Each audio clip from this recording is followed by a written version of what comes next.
Last lecture we have discussed the brief introduction of the alkenes, their structures, their isomerism, as well as the stability order.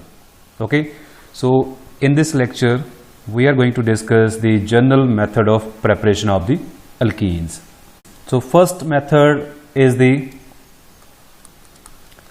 dehydrohalogenation of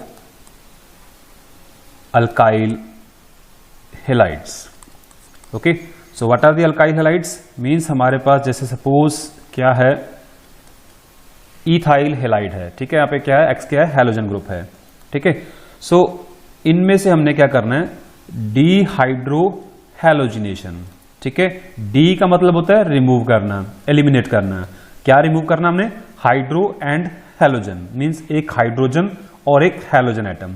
okay, so अब ये जो डीहाइड्रोहैलोजिनेशन होगी means वहां पे हमने क्या करना है, HX रिमूव करना है यहां से. तो HX रिमूव होगा मींस एक एसिड रिमूव होगा. तो एसिड को रिमूव करने के लिए हमें क्या चाहिए होता है, बेस चाहिए होता है, ठीक है.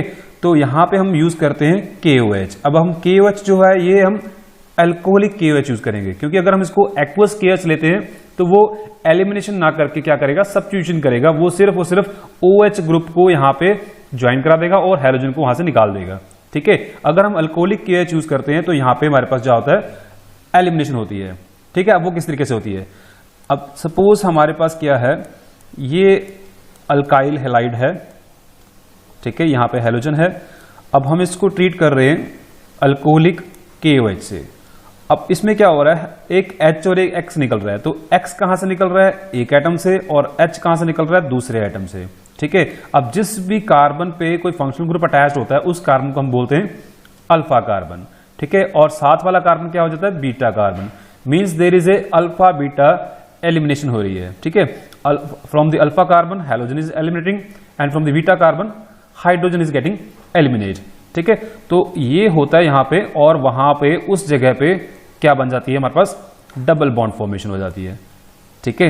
और ये जो HX निकलेगा ये बेस के साथ रिएक्ट करके क्या बनाएगा, सॉल्ट प्लस वाटर फॉर्मेशन करेगा, ठीक है. फॉर एग्जांपल हमारे पास यहां पे सपोज कि इथाइल क्लोराइड है, ठीक है, और इसको अगर हम ट्रीट करते हैं KOH से, अल्कोहलिक KOH से, then we will get the simple ethene, ठीक है, and KCl plus water. Similarly, if we take the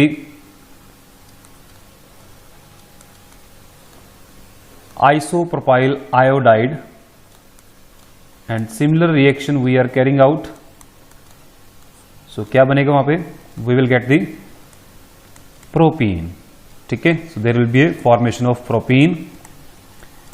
अब बात आती है ये रिएक्शन होती कैसे है, मैकेनिज्म क्या है इसका, ठीक है. सो सबसे पहले जो बेस है जो कि हाइड्रोक्साइड है यहाँ पे, ठीक है, पोटेशियम हाइड्रोक्साइड से जो अल्कोहलिक पोटाश है हमारे पास, उसमें जो OH है जो कि एक बेसिक ग्रुप है इसमें, वो क्या करता है कि जो बीटा कार्बन पे हाइड्रोजन है उसको एब्स्ट्रैक्ट करता है, क्योंकि बेस का काम क्या होता है, प्रोटॉन लेना, ठीक है. एसिड का काम होता है प्रोटॉन देना, ठीक है. तो ये जो OH ग्रुप है इसमें ये क्या करता है, बीटा कार्बन से, now this is a beta carbon and this is a beta carbon, so out of these two beta carbons this OH will abstract the proton from one of the beta carbon, ठीक है. सो उस time पे जब ये proton abstract करेगा simultaneously क्या होगा, at the same time halogen eliminate होगा अल्फा कार्बन से, ठीक है. वहां से हैलोजन एलिमिनेट होगा in the form of X negative, ठीक है, क्योंकि प्रोटॉन जो जा रहा है वो H पॉजिटिव जा रहा है, जी यहां से X ग्रुप निकलेगा, आयोडाइड निकलेगा या कोई ब्रोमाइड निकलेगा, हैलाइड, कोई भी हैलोजन निकलेगा वो in the form of halide निकलेगा, ठीक है. तो मींस वहां पे एक कार्बन हाइड्रोजन बॉन्ड जो है वो ब्रेक हो रही है, ठीक है. और वहां पे कार्बन के ऊपर जो नेगेटिव चार्ज आता है वो साथ के साथ क्या है, यहाँ पे डबल बॉन्ड फॉर्मेशन करता है और यहां से हेलाइड निकल जाता है, ठीक है. किस तरीके से मैकेनिज्म होता है, let us see. So this is the simplest general alkyl halide and a base is abstracting a proton from the beta carbon and this carbon hydrogen bond is getting break और ये जो electrons हैं वो कहाँ shift हो जाते हैं, इस बीच में शिफ्ट हो जाते हैं, और साथ के साथ यहाँ पे हैलोजन जो है वो एलिमिनेट हो जाता है, ठीक है, और हमें क्या मिल जाती है, यहाँ पे अल्कीन मिल जाती है। So we get the alkene, और ये बन गया Hb प्लस X नेगेटिव, ठीक है। और ये ऑब्जर्व हुआ है कि ये जो डीहाइड्रो हैलोजिनेशन होती है that involve the removal of hydrogen and halogen from the transposition, ठीक है। ये देखने में आया कि जो ये HX निकलेगा तो H जो है वो X के जो ट्रांसपोजिशन पे होगा वो एलिमिनेट होगा, ठीक है। अब ये बात आती है कि ये रिएक्शन जो हो रही है इसमें बॉन्ड ब्रेकिंग के लिए हमें जो एनर्जी चाहिए, जो बॉन्ड टूट रही है उसमें के उसको तोड़ने के लिए जो एनर्जी चाहिए वो कहां से आती है। So the energy required for the cleavage of this carbon hydrogen bond and this carbon halogen bond that comes from the 3 steps, ठीक है। कौन कौन से स्टेप्स है? सबसे पहला स्टेप है जहां पे हमारे पास क्या हो रही है, फॉर्मेशन ऑफ बॉन्ड हो रही है, किसके किसके बीच में, formation of bond between the base ion, जो बेस का आयन जो है वो हाइड्रोजन को ऑब्स्ट्रक्ट कर रहा है, ठीक है, base ion and the abstracted hydrogen and abstracted hydrogen ion, ठीक है। जब बेस क्या करता है, प्रोटॉन एब्स्ट्रक्ट करता है, तो वहां से जो बॉन्ड फॉर्म होती है उन दोनों के बीच में, पहले बॉन्ड बनेगी तब जाके बॉन्ड टूटेगी, तो उस टाइम जो वहां पे एनर्जी रिलीज होती है वो हेल्प करती है ये सारी क्लीवेज करने में। दूसरी जो एनर्जी हमें मिलती है वो कहां से मिलती है कि जब हमारे पास ये प्रोटॉन रिलीज होता है तो उस कार्बन के ऊपर आता है नेगेटिव चार्ज, ठीक है, और वो नेगेटिव चार्ज क्या करता है, साथ वाली कार्बन में क्या करता है, डबल बॉन्ड फॉर्मेशन करता है, और जो डबल बॉन्ड फॉर्मेशन होती है वहां पे फिर से एनर्जी निकलती है, ठीक है। So you can write the formation of second bond between carbon atoms, ठीक है, जो 2 कार्बन एटम्स हैं उनके बीच में जब बॉन्ड बनती है, सेकेंड बॉन्ड, डबल बॉन्ड, तब वहां पे एनर्जी निकलती है। और तीसरा, जब हैलाइड आयन रिलीज होते हैं तो उनकी सॉल्वेशन होती है, ठीक है, मींस वो सॉल्वेंट में जा रहे हैं तो उनकी क्या होगी, यहां पे सॉल्वेशन होगी, तो सॉल्वेशन ऑफ हैलाइड आयन, ठीक है, जो कि वहां पे जब सॉल्वेशन होती है तो वहां पे हाइड्रेशन एनर्जी निकलती है। तो ये सारी जो एनर्जीज वहां पे रिलीज हो रही हैं, these energies help us to study this type of the mechanism, ठीक है, मींस हम कह सकते हैं कि ये जो एनर्जी रिलीज हो रही है वो हेल्प कर रही है कार्बन हाइड्रोजन बॉन्ड ब्रेक करने में और दिस कार्बन हैलोजन बॉन्ड को ब्रेक करने में, ठीक है। और जो मैकेनिज्म हम बात कर रहे थे, ये जो मैकेनिज्म चल रहा है इसमें जो हाइड्रोजन और हैलोजन जो रिमूव हो रहे हैं वो सिंगल स्टेप में ही हो रहे हैं, means this reaction does not takes place in this stepwise manner, means ये रिएक्शन जो है एक ही स्टेप में चल रही है, और ऐसी रिएक्शन जो जिसमें दोनों जो चीजें हैं वो एक ही टाइम पे होती है, साइमल्टेनियसली होती हैं, तो उन रिएक्शंस को हम क्या बोल देते हैं, उन मैकेनिज्म को हम क्या बोल देते हैं, we call them the concerted mechanism, concerted mechanism, ठीक है। और इस कंसर्टेड मैकेनिज्म, क्योंकि इसमें क्या हो रही है, एलिमिनेशन हो रही है, तो उसको हम ई मैकेनिज्म कहते हैं, बट इसको बोलेंगे हम E2 मैकेनिज्म। अब E2 का मतलब क्या है कि this is elimination by molecular mechanism, ठीक है, और यू कैन से it is A bye molecular elimination reaction, bye molecular elimination mechanism, elimination mechanism, ठीक है। अब इसका क्या मतलब है, मीन्स कि हमारा जो रेट है इस रिएक्शन का, that is depending upon the 2 species, means उसका जो रेट है वो किसके ऊपर डिपेंड कर रहा है, एक तो बेस के ऊपर डिपेंड कर रहा है, उसकी कंसंट्रेशन के ऊपर डिपेंड कर रहा है, और अल्काइल हैलाइड की कंसंट्रेशन के ऊपर डिपेंड कर रहा है, ठीक है।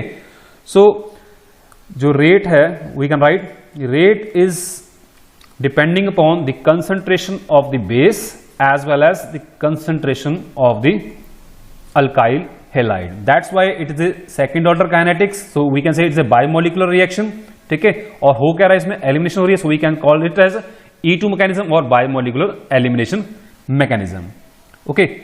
सो अब इसमें नेक्स्ट आती है कि ये तो सिंपल सी हमारे पास अल्काइल हैलाइड थी जिससे हमारे पास सिंपल सी अल्कीन बनी। कुछ एक हमारे पास अल्काइल हैलाइड ऐसे हैं जिनमें हमारे पास क्या बनती हैं, आइसोमेरिक अल्कीन्स बनती हैं। For example we have the secondary butyl chloride और आयोडाइड और एनी हैलाइड, ठीक है। So we have the CH3 CH2 CHCl and CH3, और जब इसकी रिएक्शन हम करते हैं KOH के साथ, अल्कोहलिक KOH के साथ, so there are possibilities of two product formation. कौन कौन सी हैं? इसमें क्या निकलेगा? एक तो KCl निकलेगा और एक वाटर एलिमेंट होगा, और दो प्रोडक्ट फॉर्मेशन होती हैं। ठीक है, कौन कौन सी होती हैं? CH3 CH double bond CH CH3 and second is the CH3 CH2 CH double bond CH2। ठीक है, that is 1 butene and 2 butene.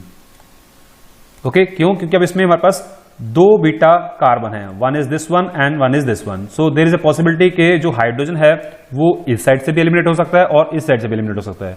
ठीक है, तो हमारे पास ये दो प्रोडक्ट बनती हैं, और क्या देखा गया है कि ये जो प्रोडक्ट बनती है 2 butene, that forms in the 80% yield, means mixture बन रहा है तो 20% हमारे पास क्या बन रही है? 1 ब्यूटीन बन रही है, और 80% क्या बन रही है? 2 ब्यूटीन बन रही है। ठीक है, अब मींस कि ऐसे कंपाउंड जिनमें जब एलिमिनेशन होगी तो वहां पे एक जो बनेगी वो ज्यादा स्टेबल होगी, क्योंकि जो ज्यादा अमाउंट में बन रही है वो ज्यादा स्टेबल होगी, और जो लेस अमाउंट में बन रही है वो कम स्टेबल होगी। ठीक है, सो ये स्टेबिलिटी का ऑर्डर जो है अल्कीन्स की हम ऑलरेडी डिस्कस कर चुके हैं लास्ट लेक्चर में, जिसमें हमने देखा था कि अगर डबल बॉन्ड के अराउंड जितने ज्यादा अल्काइल ग्रुप होंगे वो अल्कीन उतनी ज्यादा स्टेबल होगी। So we have discuss that कि अगर हमारे पास कार्बन कार्बन डबल बॉन्ड के अराउंड इस कार्बन पे भी दो अल्काइल ग्रुप हैं और दूसरे पे भी दो अल्काइल ग्रुप है, that would be the more stable. और किससे ज्यादा स्टेबल होगी? अगर हमारे पास इनमें से क्या हो, एक कार्बन के पास दो अल्काइल ग्रुप हो और एक के पास क्या हो, एक हाइड्रोजन हो और दूसरा अल्काइल ग्रुप हो, या फिर अब यहां पे 4 अल्काइल ग्रुप हैं, यहां पे 3 अल्काइल ग्रुप हैं। इसके बाद हमारे पास आ जाती है बारी जिसमें 2 अल्काइल ग्रुप एक कार्बन के पास हैं और दूसरी कार्बन के पास क्या हाइड्रोजन हैं। ठीक है, and we have the 1 alkyl group on this carbon and 1 alkyl group on this carbon। ठीक है, इस तरीके से हमने ऑर्डर ये ऑलरेडी स्टडी किया डिटेल में। अब ये जो हमने बोला है कि ये अल्कीन ज्यादा बन रही है क्योंकि ये ज्यादा स्टेबल है। अब ज्यादा स्टेबिलिटी की बात मतलब क्या होती है? देखो, जो चीज ज्यादा स्टेबल है वो उतनी इजीली बनती है, क्योंकि हर चीज जो है हमेशा स्टेबिलिटी की तरफ जाती है। कोई भी रिएक्शन जब होगी, अगर प्रोडक्ट स्टेबल है तभी वो फॉर्म होगी, अगर वो अनस्टेबल है तो वो फॉर्म नहीं होगी।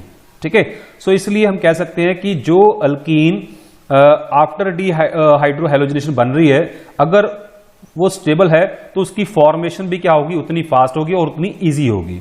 ठीक है, सो इसीलिए हमारे पास यहां पे जो है 2 ब्यूटीन जो बनती है वो ज्यादा बनती है। ठीक है, और ये ऑब्जर्वेशन को अगर हमने फर्दर जस्टिफाई करना हो तो हम जस्टिफाई कर सकते हैं in terms of their transition state. Means अगर हम दोनों अल्कीन्स की ट्रांजिशन स्टेट जो बनेगी इससे पहले, प्रोडक्ट बनने से पहले, ठीक है, उसको स्टडी करें तो अगर तो वो ट्रांजिशन स्टेट स्टेबल है तो वो प्रोडक्ट भी क्या बनेगी? स्टेबल बनेगी। फॉर एग्जाम्पल, हमने अभी क्या देखा है कि यहां से प्रोटॉन जो है एब्स्ट्रैक्ट होता है बाय बेस। ठीक है, प्रोटॉन जब एब्स्ट्रैक्ट होता है बाय बेस, क्या हो रहा है कि हमारे पास यहाँ पे OH नेगेटिव जो है ये क्या कर रहा है? इस प्रोटॉन को एब्स्ट्रैक्ट कर रहा है। तो सबसे पहले क्या होगा कि ये जो OH है इसके साथ बॉन्ड फॉर्मेशन करना शुरू करता है। ठीक है, और जब इसके साथ बॉन्ड फॉर्मेशन शुरू होगी तो ये बॉन्ड जो क्या होगी? वीक होना शुरू हो जाएगी। अब ये बॉन्ड वीक होना शुरू हो जाएगी तो यहाँ पे एक न्यू बॉन्ड बननी शुरू हो जाएगी। ठीक है, और साथ के साथ क्या होगी? ये बॉन्ड भी क्या होगी? वीक होना शुरू हो जाएगी।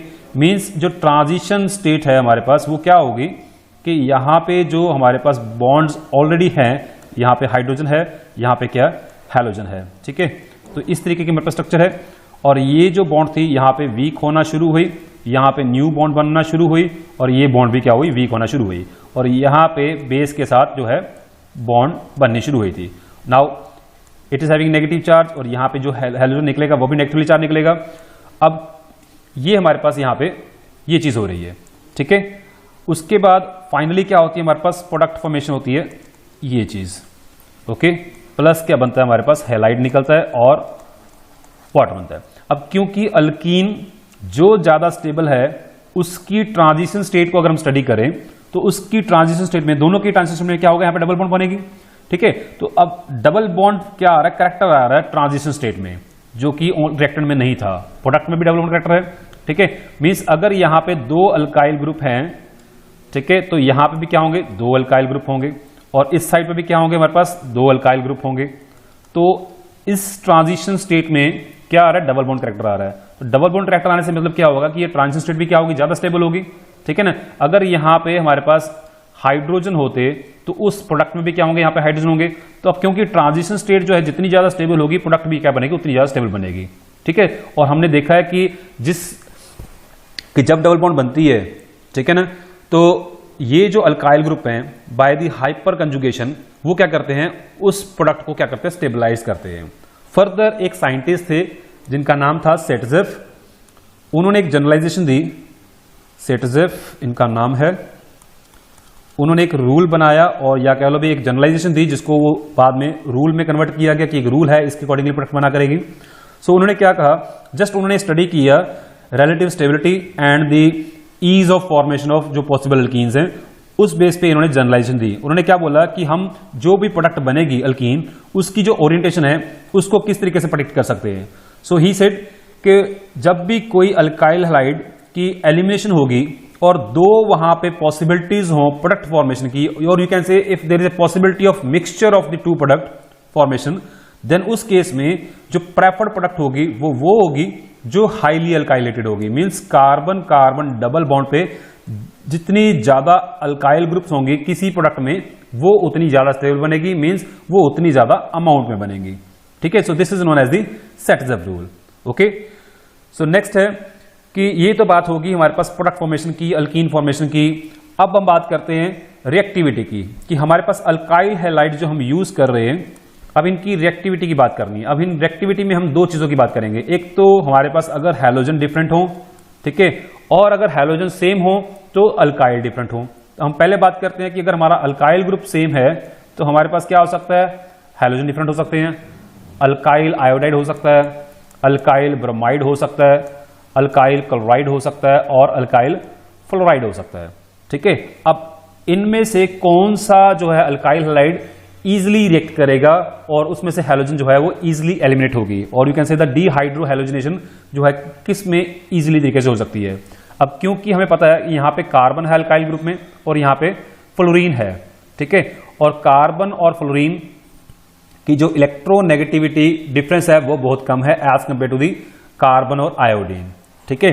तो जितना ज्यादा इलेक्ट्रोनेगेटिविटी डिफरेंस होगा उतनी हैलोजन क्या होती है, इजिली रिलीज हो जाती है। अब क्योंकि इनमें इलेक्ट्रोनेगेटिव डिफरेंस कम है तो ये बॉन्ड क्या होगी, ज्यादा कोवलेंट होगी, ठीक है। तो इसमें ये जो बॉन्ड है वो स्ट्रांग होगी, ठीक है। क्योंकि दूसरा बात है कि इसमें जो साइज है वो भी छोटा है फ्लोरीन का, और यहाँ पे साइज बढ़ रहा है, इंटरन्यूक्लियर डिस्टेंस भी बढ़ रहा है इन सब में, और क्या हो रहा है कि बॉन्ड भी क्या हो रही है, आयनिक बन रही है। तो वहां पे आयोडाइड जो है वो इजिली तरीके से रिलीज कर जाएगा। तो और हम कह सकते हैं कि यही हमारा ऑर्डर रहेगा उनकी रिएक्टिविटी का, ठीक है। जिसमें कोई हैलोजन इजिली एलिमिनेट हो सकता है उसकी उतनी ज्यादा रिएक्टिविटी होती है, ठीक है। ये तो ऑर्डर रहा reactivity of different alkyl halides. अब बात करते हैं कि अगर हमारे पास कोई एक गिवन हैलोजन एटम हो, सपोज हमने आयोडाइड ले लिया, हमने बोला कि अल्काइल आयोडाइड जो है दे आर हाईली रिएक्टिव। अब अगर हमने आयोडाइड सेम ले लिया और डिफरेंट डिफरेंट अल्काइल ग्रुप ले लिए हमने, मींस हमारे पास क्या है कि इस कार्बन पे यहाँ पे आयोडीन लगा हुआ है, ठीक है, और यहाँ पे हाइड्रोजन है, यहाँ पे हाइड्रोजन है, और यहाँ पे हमारे पास क्या है, कार्बन है, और उस कार्बन पे क्या होते हैं, हमारे पास हाइड्रोजन होते हैं, ठीक है। This is alpha carbon and this is beta carbon. ये तो हो गया हमारे पास, इसको मैं शॉर्ट में क्या लिखूंगा, CH3 CH2I। दूसरी साइड पे मेरे पास एक और अल्काइल हैलाइड है जिसमें मैं क्या कर रहा हूं कि इस कार्बन पे जहां पे आयोडीन लगा हुआ है उस कार्बन पे हमारे पास क्या है, दो मिथाइल ग्रुप लगे हुए हैं, ठीक है, और एक हाइड्रोजन है। इसको हम सिंपली कैसे लिखेंगे, CH3 हाइड्रोजन एंड आयोडाइड। तीसरा हमारे पास है कि इस कार्बन पे इस हाइड्रोजन को भी रिप्लेस करके हम क्या लगा देते हैं, मिथाइल ग्रुप लगा देते हैं, CH3 एंड आयोडीन, ठीक है। अब यहां पे देखा जाए तो this is a primary alkyl halide, और ये क्या है, सेकेंडरी अल्काइल हैलाइड, और ये क्या है, टर्शरी अल्काइल हैलाइड, ठीक है। अब इसमें एक बीटा कार्बन है, इसमें दो बीटा कार्बन है, और इसमें 3 बीटा कार्बन है, ओके। अब बेस के साथ रिएक्ट कराना हमने, बेस ने क्या करना है, बीटा कार्बन से प्रोटॉन एब्स्ट्रैक्ट करना है, ठीक है। अब इसमें 3 पॉसिबिलिटीज हैं कि हमारे पास जो बेस है वो इन तीनों में से कोई एक बीटा प्रोटॉन को एब्स्ट्रैक्ट कर सकता है। बीटा प्रोटॉन को एब्स्ट्रैक्ट करेगा तो वहां पे जो अल्कीन फॉर्मेशन हो जाएगी। अब यहां पे हमारे पास 6 बीटा हाइड्रोजन हैं और यहां पे हमारे पास क्या है, टोटल 9 बीटा हाइड्रोजन हैं। सो जितनी ज्यादा ब्रांचिंग बढ़ती जाएगी, मीन जितने ज्यादा बीटा हाइड्रोजन बढ़ते जाएंगे, उतना ही बेस का अटैक करना भी क्या हो जाएगा, इजी हो जाएगा। ठीक है, उतना बेस का अटैक करना क्या हो जाएगा, इजी हो जाएगा। और जब बेस अटैक करेगा तो वहां पे जो ट्रांजिशन स्टेट बनेगी वो उतनी ज्यादा स्टेबल होती जाएगी। ठीक है, सो इस वजह से हम कह सकते हैं कि जो टर्शरी अल्काइल हैलाइड्स हैं, they are more reactive than the secondary alkyl halide than the primary alkyl halides. ठीक है, सो ये हमारे पास रही reactivity order of alkyl halides. Tertiary alkyl halides are more reactive than secondary alkyl halides, then primary alkyl halides, then the methyl halides. Okay? अब ये तो सारे फॉलो कर रहे हैं हमारे पास E2 मैकेनिज्म। कुछ एक हमारे पास सेकेंडरी और टर्शरी अल्काइल हैलाइड्स हैं जिनके अंदर जब हाइड्रोजनेशन होती है सॉल्यूशन फॉर्म में, और अगर वहां पे बेस की कंसंट्रेशन लो हो तो वो एक डिफरेंट मैकेनिज्म फॉलो करते हैं, और वो मैकेनिज्म जो होता है that is known as the E1 mechanism. ठीक है, E1 मैकेनिज्म का मतलब क्या हुआ कि एलिमिनेशन तो हो रही है but that is unimolecular, that is unimolecular. अब यूनिमोलिकुलर मतलब क्या हुआ कि जो उसमें रेट होगा रिएक्शन का, that would be proportional to the concentration of only one species. Okay, और वो कौन सी होती है, अल्काइल हैलाइड, बेस के ऊपर डिपेंड नहीं करता वो। ठीक है, means that depends only on the concentration of alkyl halide. ठीक है, अब वो मैकेनिज्म किस तरीके से होगा, क्योंकि अब एक्सपेरिमेंटली देखा है कि कुछ एक टर्शरी और सेकेंडरी अल्काइल हैलाइड ऐसे हैं जो E1 मैकेनिज्म फॉलो करते हैं। E1 का मतलब क्या हुआ कि जो उसका रेट है that is depending upon the concentration of only and only of the alkyl halide and does not depend upon the concentration of base. और क्योंकि हमने बोला कि बेस की कंसंट्रेशन वैसे भी लेस है तो इसलिए बेस के ऊपर वो डिपेंड भी नहीं करेगा। अब इसका मैकेनिज्म क्या होगा, इसका मैकेनिज्म ये है कि ये हमारे पास कोई अल्काइल हैलाइड है, जनरल अल्काइल हैलाइड हम ले रहे हैं यहां पे। ठीक है, अब इस स्टेप में क्या होगा कि सबसे पहले ये हैलोजन यहां से एलिमिनेट होगा। एलिमिनेट होने के बाद हमारे पास क्या बनेगा, उस जगह पे एक कार्बोकैटायन फॉर्मेशन हो जाएगा। ठीक है, कार्बोकैटायन फॉर्मेशन हो जाएगा। अब ये कार्बोकैटायन क्या है, एक इंटरमीडिएट है। अब इंटरमीडिएट जो होते हैं ये बनते तो बहुत स्लो हैं, बट एक बार जब बन जाते हैं तो ये फटाफट रिएक्ट कर जाते हैं। क्यों, क्योंकि ये अनस्टेबल होते हैं। ठीक है, तो ये जो कार्बोकैटायन बना ये फर्दर क्या करेगा, फटाफट रिएक्ट कर जाएगा किसके साथ, बेस के साथ। ठीक है, तो ये फटाफट क्या करेगा, बेस के साथ रिएक्ट कर जाएगा। और यू कैन से कि इस कार्बोकैटायन पे बेस अटैक करेगा और प्रोटॉन को वहां से एब्स्ट्रैक्ट कर लेगा और उसके इलेक्ट्रॉन जो है वो कार्बन कार्बन डबल बॉन्ड में आ जाएंगे। ठीक है, और वहां पे एक स्टेबल अल्कीन बन जाएगी इस तरीके से। तो मींस ये जो फर्स्ट स्टेप है जिसमें कार्बोकैटायन फॉर्मेशन हो रही है वो एक स्लो स्टेप है, और कार्बोकैटायन जो रिएक्ट कर रहा है वो बड़ी फास्टली रिएक्ट कर रहा है। And we know that from kinetics, we have studied that कि जो स्लो स्टेप होता है that is known as the rate determining step. अब इस रेट डिटरमिनिंग स्टेप में जो रिएक्टेंट है वो हमारा अल्काइल हैलाइड है, इसमें बेस इन्वॉल्व ही नहीं हो रहा, तो इस वजह से इस रिएक्शन का जो रेट होगा that will be equals to the concentration of that alkyl halide जो यहां पे अपना हैलोजन एलिमिनेट करके कार्बोकैटायन फॉर्मेशन कर रहा है। ठीक है, सो ये तो था हमारा ओवरऑल जो रिव्यू था for the dehydro halogenation of alkyl halide जिससे अल्कीन फॉर्मेशन हुई।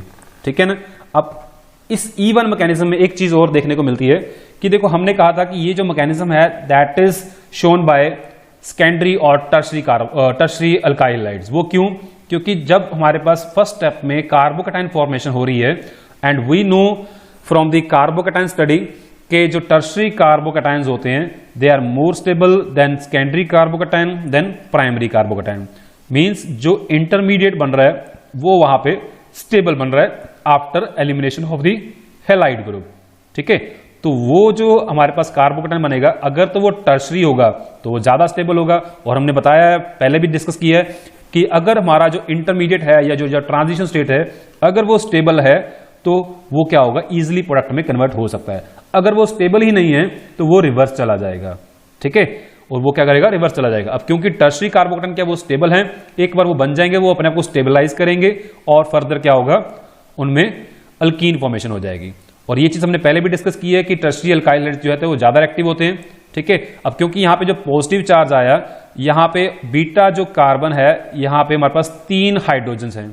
अगर यहाँ पे एक बीटा कार्बन है तो वहां पे 3 हाइड्रोजन हैं, और वो फर्दर क्या करते हैं, इसको हाइपर कंजुगेशन से भी क्या करते हैं, स्टेबलाइज कर देते हैं। क्या करते हैं, स्टेबलाइज कर देते हैं हाइपर कंजुगेशन से, जिसको हम नो बॉन्ड रेजोनेंस कहते हैं। इसमें जो हाइड्रोजन है अपने इलेक्ट्रॉन क्या करता है, कार्बन कार्बन बॉन्ड में ट्रांसफर कर देता है, और खुद क्या है वहां पे as such with no bond वहां पे रहता है, जिसको बाद में बेस जो है वो अब्स्ट्रैक्ट कर लेता है, ठीक है। अब ये एक बीटा हाइड्रोजन था जिसने इसको स्टेबलाइज करने की कोशिश की, यहाँ पे दूसरा भी है, ये भी स्टेबलाइज करने की कोशिश करेगा, यहाँ पे तीसरा भी है, ये भी स्टेबलाइज करने की कोशिश करेगा। अब ये तो बात तब है अगर हमारे पास वहां पे एक बीटा कार्बन है। अगर वहां पे 2 या 3 बीटा कार्बन होंगे, जैसे टर्शरी अल्काइल हैलाइड में हमारे पास 3 बीटा कार्बन होंगे, एक यहां भी होगा, एक यहां भी होगा, उस केस में हमारे पास बीटा हाइड्रोजन की जो क्वांटिटी है वो बढ़ जाएगी। मींस एक था तो 3 हाइड्रोजन उसको स्टेबलाइज किया, 2 होंगे तो 6 उसको स्टेबलाइज करेंगे, अगर 3 वहां पे अल्काइल ग्रुप होंगे बीटा पे तो तीनों ही उसको क्या करेंगे, स्टेबलाइज करने की कोशिश करेंगे। Means total 9 hydrogens through hyper conjugation इसको स्टेबलाइज करने की कोशिश करेंगे। और जो ट्रांजिशन स्टेट और जो इंटरमीडिएट जितना इजीली बनता है, उतना अगर वो स्टेबल भी है और उतनी इजीली वो प्रोडक्ट में भी कन्वर्ट होगा, ठीक है। So this is all about the formation of alkenes from the alkyl halides and the reaction is known as the dehydrohalogenation, ठीक है। नेक्स्ट लेक्चर में हम डिस्कस करेंगे next preparation method, that is the dehydration of alcohol. Dehydration alcohol की करके हम किस तरीके से जो है अल्कीन फॉर्मेशन कर सकते हैं। सपोज हमारे पास क्या है, ये कोई अल्कोहल है, ठीक है, यहां पे क्या है, अल्कोहल है, और सिमिलरली यहां पे हमारे पास क्या है, H है। जैसे पहले हमारे पास एक हैलोजन और एक H निकला था, उसको मैंने बोला था डिहाइड्रोहैलोजिनेशन। अब यहां पे एक OH और एक H, ये जब निकलेंगे तो ये वाटर फॉर्मेशन करेंगे, मींस वहां पे वाटर एलिमिनेट होगा, तो इस रिएक्शन को हम बोलते हैं डिहाइड्रेशन, ठीक है। क्योंकि वाटर निकल रहा है, water is known as the hydration, और अगर वो वाटर निकल रहा है तो उसको बोलते हैं हम डिहाइड्रेशन, ओके। अब ये वाटर कहां से निकल रहा है, अल्कोहल में से निकल रहा है, so this reaction is known as the dehydration of alcohols. So this dehydration of alcohol that we will discuss in detail in next lecture.